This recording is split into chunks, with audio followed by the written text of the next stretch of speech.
हजुरले assistant प्रोफेसर्सहरूलाई reach out गर्नुभयो भने धेरै चान्सेस छ हजुरको फन्ड हुने, किनकि असिस्टेन्ट प्रोफेसर भनेको नयाँ आएको हुन्छन् डिपार्टमेन्टमा होइन।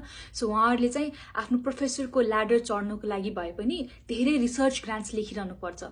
सो रिसर्च ग्रान्ट लेख्ने क्रममा उहाँहरूले फन्डिङ पाउँदाखेरि उहाँहरूले चाहिँ एउटा ग्रेजुएट स्टुडेन्ट राख्न पाउनुहुन्छ, एउटा पिएचडी स्टुडेन्ट राख्न पाउनुहुन्छ। सो उहाँहरूले चाहिँ कन्सटेन्टली खोजिरहनुहुन्छ राम्रो स्टुडेन्ट आओस् र मलाई रिसर्चमा हेल्प गरोस्। र उहाँहरूको असिस्टेन्ट प्रोफेसर्सहरूलाई के हुन्छ भनेपछि धेरैभन्दा धेरै रिसर्च पब्लिस गर्नुपर्छ कि।